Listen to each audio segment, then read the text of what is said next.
Agar kulit anak tidak mengalami permasalahan, yang pertama, pastikan bahwa kulit dari bayi dan anak selalu mendapatkan sirkulasi yang baik. Sebagai contoh, apabila bayi atau anak berkeringat, maka segera dikeringkan. Dan juga apabila popok sudah terisi dengan tinja atau urin, maka segera diganti.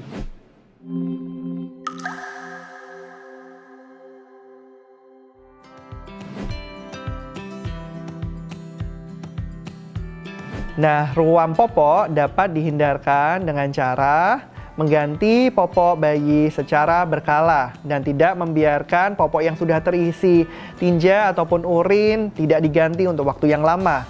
Karena kondisi yang lembab di area popok dan juga kontak antara tinja atau urin dengan kulit akan menyebabkan iritasi pada kulit bayi dan menimbulkan ruam popok. Apabila munculnya ruam-ruam disertai dengan adanya demam yang tinggi, kemudian juga adanya nanah atau cairan kekuningan di ruam-ruam tersebut, atau sudah sangat mengganggu bayi sehingga bayi tampak terganggu atau gatal, maka sebaiknya ruam tersebut segera diperiksakan ke dokter agar mendapatkan pengobatan yang tepat.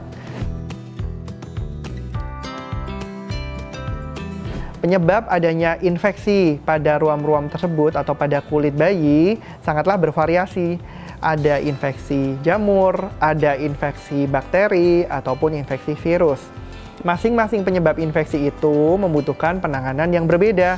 Apabila kita memberikan penanganan sendiri namun ternyata kurang tepat atau kurang sesuai dengan penyebabnya, maka akan beresiko memperparah kondisi ruam atau kulit bayi dan anak. Maka sebaiknya jangan berusaha untuk mengobati sendiri, tetapi pastikan dulu penyebab dari ruam-ruam tersebut agar pengobatannya juga bisa tepat.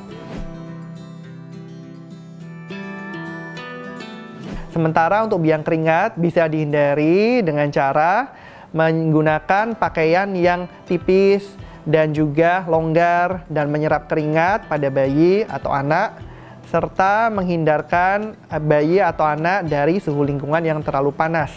Apabila bayi atau anak menggunakan pakaian yang terlalu tebal atau tidak menyerap keringat, maka bisa terjadi penumpukan keringat yang menyumbat pori-pori bayi atau anak sehingga menyebabkan biang keringat.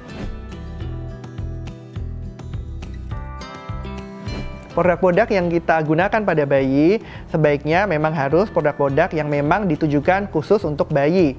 Apabila produk yang kita gunakan tidak khusus untuk bayi, maka bisa menimbulkan resiko terjadinya iritasi ataupun alergi pada kulit bayi dan anak. Apabila kita sudah menggunakan produk bayi tetapi tanpa adanya iritasi atau ruam-ruam pada kulit bayi, sebaiknya segera hentikan penggunaan produk-produk tersebut dan apabila perlu, periksakan bayi ke dokter untuk mendapatkan penanganan yang tepat.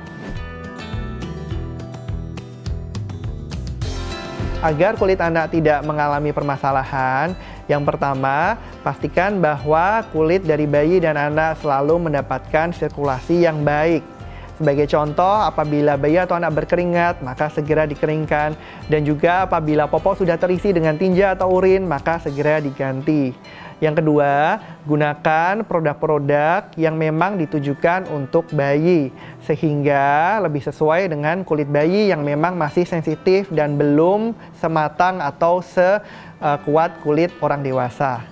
Kemudian yang ketiga, apabila kita menjumpai adanya ruam-ruam, sebaiknya kita harus segera memberikan perhatian lebih ke area tersebut dan juga apabila perlu memeriksakannya ke dokter sebelum ruam tersebut menjadi semakin luas atau semakin parah. Nah, sebenarnya ruam-ruam itu sendiri ada banyak jenisnya. Dan berdasarkan usia bayi atau anak, ruam-ruam itu mungkin memiliki penyebab yang berbeda. Kita coba lihat misalnya pada bayi yang baru berusia di bawah 1 bulan. Nah, ruam-ruam yang biasa dialami pada usia 1 bulan pertama itu umumnya disebabkan oleh kondisi yang kita sebut erythema toxicum neonatorum. Itu adalah kondisi di mana kulit bayi masih mengalami adaptasi sehingga kadang muncul ruam-ruam berwarna merah atau seperti ada bintik-bintik putih seperti jerawat yang lokasinya bisa berpindah-pindah dan hilang timbul dari satu tempat ke tempat yang lainnya.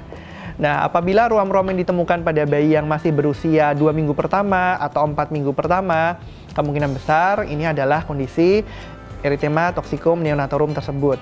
Kondisi ini bukan kondisi yang berbahaya dan tidak membutuhkan penanganan tertentu karena hanya disebabkan oleh kulit bayi yang masih beradaptasi.